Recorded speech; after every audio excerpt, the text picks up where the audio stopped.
नमस्कार बंधुरा। तो बंधुरा चले एसेছি आज के आबार এই যে দেখতে পাচ্ছ ছোট একটা পুকুর। এই পুকুরে আমরা ডিম করেছি, গ্লাস কাপের ডিম।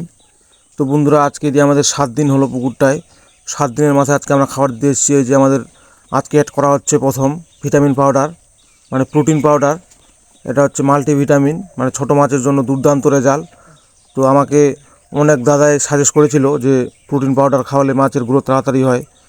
যাই হোক, তো আমাদের কাছেও আছে সেম, না নেই যে তা না, আছে। তো আমরা কয়েকদিন দেরি করে দিব এটা, কারণ ছোট মাছ, ওই জন্যই মোটামুটি 7 দিন পরে দিচ্ছি। কারণ একটা আগে লিটিং করে দিলাম, লিটিংয়ের আগে দিতে চাইছিলাম না।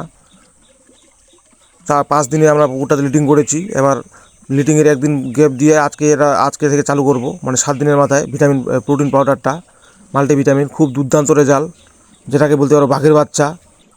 তো এখানটায় ভালোভাবে খোলের সাথে মিক্সচার করা হচ্ছে। আর এই যে দেখতে পাচ্ছ চারিদিকে পাতলা করে ছিটানো হচ্ছে পুকুরে, একদম পুরো পাতলা করে, ছোটো মাছ যেন ভালোভাবে খেতে পারে, নাহলে খেতে পারবে না।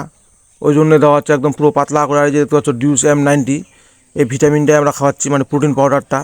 খুব ভালো কাজ, মানে আমাদের প্রায় সব পুকুরে আমরা খাওয়াই। যে মাছ, যেসব মানে ছোটো মাছের পুকুর আছে, ছোটো বাচ্চা মাছের পুকুর, ওই সব পুকুরগুলোতে খাওয়াই এটা ডিউস M90, মানে মাল্টিভিটামিন। ছোটো মাছের জন্য একদম পারফেক্ট, আর রেজাল্টও খুব দুর্দান্ত। এই যে গ্লাস কাপ মাছটা আমরা ছেড়েছি পুকুরে, এই মাছটাকে যদি আমরা রেগুলার খাওয়াই, 1 বছর যদি টানা খাওয়াই, তো 1 বছরে মোটামুটি কিলো প্লাস চলে আসবে, মোটামুটি বা 1.5 কিলো পর্যন্ত চলে আসতে পারে এই ভিটামিনটা যদি আমরা রেগুলার খাওয়াই। কারণ আমরা ট্রাই করে দেখেছি, এর আগে খাইয়েছি। রুই মাছের পোনাকে সারা, মানে ডিম থেকে শুরু করে একদম টানা 1 বছরে মোটামুটি 4টা লাইনে চলে এসছে, মানে 250 গ্রাম, 250-300 গ্রাম করে গোড়ানোর ওজন। আর কাতলের ওজন 1 কিলো প্লাস হয়ে গেছে, মানে ডিম থেকে।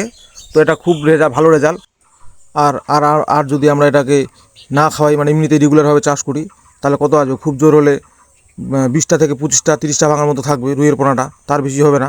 কিন্তু এই প্রোটিন পাউডারটা খাইয়ে আমাদের 1 বছরে 250-300 গ্রাম সাইজ হয়ে গেছে রুই মাছ। আর কাতল মাছ 1 কিলো প্লাস। তো এই যে গ্লাস কাপটাকে আমরা যদি খাই, কারণ গ্লাস কাপের গ্রোথটা একটু বেশি হয়, তো ওই জন্য আমি বলছি গ্লাস কাপটাকে আমরা টানা 1 বছর খাওয়াই। এটা এই প্রোটিন পাউডারটা তো মোটামুটি কিলোর তো উপরে থাকবে, মানে 1.5 কিলো হয়ে 1.5 কিলো হয়ে যেতে পারে, 1.5 কিলোর কাছাকাছি চলে যেতে পারে। এটা একটা আনুমানিক হিসাব বলছি আমি, কারণ গ্লাস কাপ মাছকে এরকম ছোটো থেকে খাওয়াইনি কোনো দিন, কিন্তু রুই রুই রুই মিরকা, কাতলকে খাইয়েছি, খুব ভালো রেজাল্ট। এই যে দেখতে পাচ্ছ পুকুরে আমরা পাতলা করে দিচ্ছি। এই যে এই পুকুরটাতে ডিম করেছিলাম, আর ধীরে ধীরে এর আগে যখন আমরা পুকুরটাতে জল ঢুকাই, তো জলের কালারটা পুরো কালচে হয়েছিল যখন ডিমটা ফেলি। এখন ধীরে ধীরে জলের কালারটা চেঞ্জ হচ্ছে, দেখতে পাচ্ছ হালকা করে সবুজ হয়ে আসছে এই পুকুরটাতে। এই পুকুরটাতে আমরা 2 দিন পরে জুস করব, কারণ ওয়েদারটা খারাপ, তার জন্য ওয়েট করছি।